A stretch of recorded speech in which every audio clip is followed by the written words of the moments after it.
Welcome back to the Peach Teach English podcast. I'm Frankie Mesmer, your host, and today I have my guest, Joseph, who was my former student when he was in high school, and now he is a bilingual call center worker. Can you introduce yourself, Joseph? Hey everyone, my name is Joseph, and I am currently at another call center. And at the same time, I am studying psychology at the University of Envigado. So, the ones you don't know too much about Colombia, which is the country I am right now, Frankie, it is. Envigado is another city located at the southern side of Medellin. Whenever you guys want to come here, you're welcome. Yes, you guys are all welcome to visit Colombia. And if you come to Medellin, you can hit us up. And I'd love to get like a cup of coffee or a beer or whatever and meet you guys. Great introduction, Joseph. And so you mentioned a little bit that you have some experience working in a call center. How many call centers have you worked in? This work in two. And how many years of experience do you have working in a call center? It's gonna be almost 3 years now. You've worked for two call center companies and you have Yeah. 3 years of experience. Yeah, exactly. Okay, super cool, Joseph. So I want you to try to remember back to the beginning, maybe your first call center job or the second one you have now. Mhm. What advice would you give to someone that is preparing for a job interview to work for a bilingual call center? Some of your relative or your friends could mention something bad. It does not have to be. And even though most people could say customer service, you feel like a slave or something like that, is not true at all. Call centers are a very good way to start your working life, and you can learn a lot, grow as a person. Because I'm not gonna lie, that it helps you to be a better person. Because that happened to me. I feel like the best change was how to be a good customer, like how I would like to be treated. That's what I would like to give, whether it is a call, email, whatever. I want to get respect. I think I should give respect first. And Joseph, what would you say are the most common interview questions that people ask when you go to the job interview for a call center? The interviews are not so hard. Like a very common English conversation, like the one we're having currently. So they will ask you some things about yourself, your personal life, and they ask me, why do you feel like what you are starting will help you on this customer service position? So what do you think you can learn from it? And I just answer something like, well, both things are related to help people, and I like to help people. Yeah, that's a really good answer, Joseph. You know, as a psychologist, you get to help people. Oftentimes, people look for a psychologist when they have problems. Not always, but that is common, right? So, yeah, you're having to deal with people that might have their emotions high. Maybe they're angry, they're sad, stressed. And yeah, you have to learn how to help them stay calm and get them to their solution. So, obviously, psychology and customer service, very different jobs, but there are definitely some skills you can learn from both places to be a better employee, whether you are a customer service representative or a psychologist. So, that was an excellent answer. I don't remember too much about other questions about interviews. Like I mentioned, it's like a completely regular English conversation. It's not big deal. So They just kind of want to see your general English level and ask you about your yeah, life, maybe your goals, and then ambitions. they are more focused on making sure your language skills in English and making sure you can handle the language and having a conversation in that language, of course. Okay, That's nice that it's not too difficult. I'm sure though every interview can be different, so, it's good to still prepare and look at the common questions you might be asked, which could be, like you said, some general like, tell me about yourself. Why do you want this job? Why should we hire you? What are your strengths and weaknesses?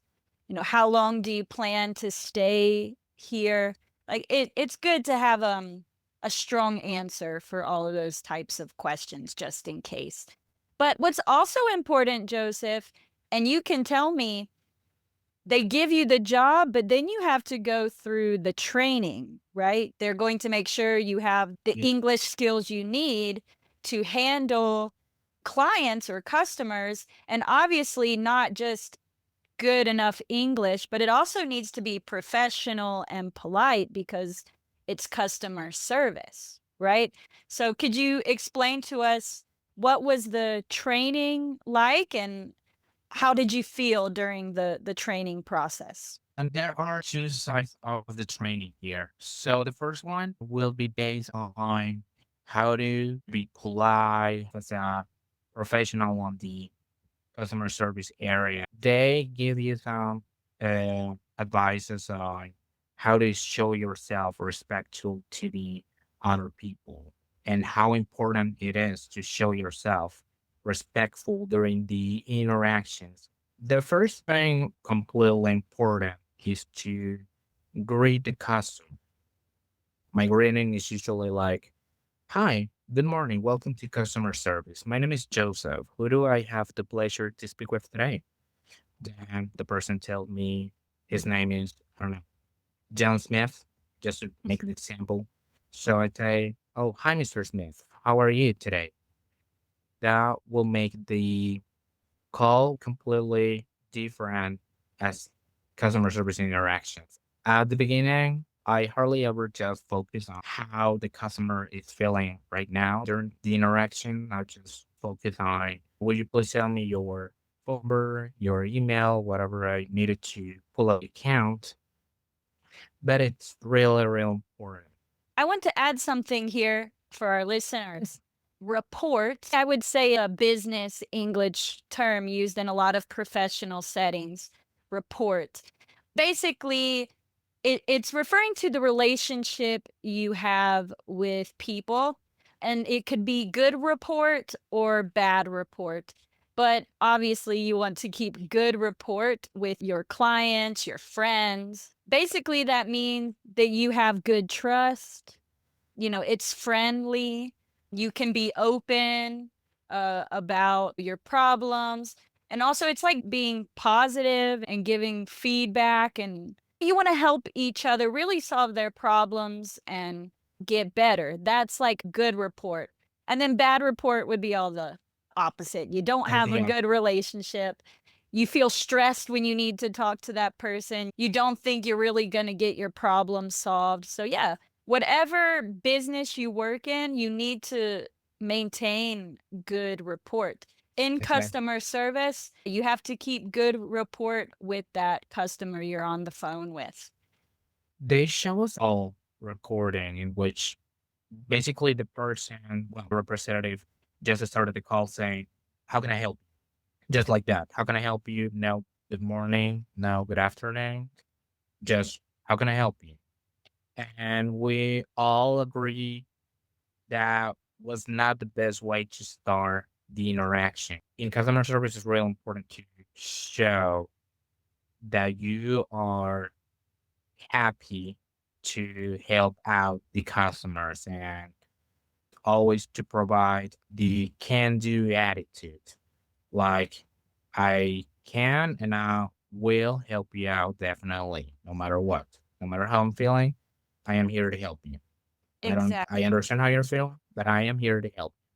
Yeah, because I've had these experiences. Maybe it's not call center, but it's still customer service. Like I go to the airport and I'm ordering Chinese food, and the person working in customer service doesn't greet you. They're just like, "What do you want?" You can just tell they're miserable. They don't want to help you. And you almost just want to leave and go to a different restaurant because of the terrible service. So, yeah, it's really important to try to keep that positive environment. It's normal to not love being at your job every second, but you're there, you have to be there. So, it's better to try to see your work in a positive light, being thankful that you have a job and really trying to do your job well, because when you do your job well, you're naturally going to be happier when you're there than when you're just complaining about it all the time. Could you just tell us what you think are some of the most common call center English phrases that you use in your daily life? You are not gonna use the same vocabulary if you are in a bank customer service as if you were on an airline customer service or if you internet customer service. The language, the vocabulary will be completely different. To be general on this, phrases I usually use during my customer service, how can I help you? Or if you want to sound more polite, you could use some phrases like, how may I assist you today? Which sounds more polite. Some other phrases I usually use. Let's go ahead and pull up your account here. Okay. This you will use this phrase always whenever you have to find the customer information on the system. So the most common ways to find a customer on the system is the phone number, the email address, the full name. So something we always do in customer service is, would you mind spelling your full name, your email address, whatever, letter by letter and associating every letter to a word. It's basically A as an apple, B as in boy, C as in cat. So in that way, you will make sure you're understanding what they meant. Mhm. Okay, now if your customer service position is based on financial information, there is a term I always use, which is fee. Fee, fee for payment. I always like to use that when I was gonna talk about payments with customers, and you always have to use is there maybe another thing I can help you with? And you always have to use that at the end when you think you handle the first issue or maybe the main issue. I will add something, Joseph. It's professional English, right? So we're being polite. So it's common to use words like may, would, could, like how may I help you? What can I do for you? We use a lot of these words because it sounds more polite. So, really practicing with this polite language is important when working in any type of customer service. But yeah, go ahead. Agree. Another phrase I usually use every time, it's really important to rephrase what the customer just said. As I am understanding correctly, you said you had some problem with your credit card. You checked your statement and you found a charge on it. You did not recognize code. Is that correct? Or is that right? You're also generating rapport here because you're making the customer feel like you are paying attention to what they are saying and you do care about what they're talking about during the conversation. And it's really, really important. The soft skill you're always going to hear during training or even when you start working on operations is you need to have active listening. So active listening is basically paying attention, focus, and making sure you are understanding what they mean by rephrasing what they are saying or what they mean. In that way, you will be able to provide a better help or a better resolution or direct solution to whatever issue they may be going through. Ooh, that's such a big tip there, Joseph, right? and an important soft skill, active listening. And as you said, repeating back is one of the best ways, whether it's customer service or just having conversations with people. When you repeat back to them, it shows them that you're really listening and you understand what they're saying. And that builds that rapport that keeps that good relationship. And you can reduce maybe any kind of confusion or negative energy because they feel heard. So, yeah, that's really important. Joseph, thank you for those great tips and common vocabulary that you use at work. Guys, if you want more tips about vocabulary, skills you need for call centers, preparing for interviews, and maybe where you can find call center jobs, I'm going to leave in the description a link for you, and you can check out all that information to study and prepare for call center jobs. Thank you for being with us, everyone, and enjoy the rest of your day. And see you in the next podcast episode. Bye.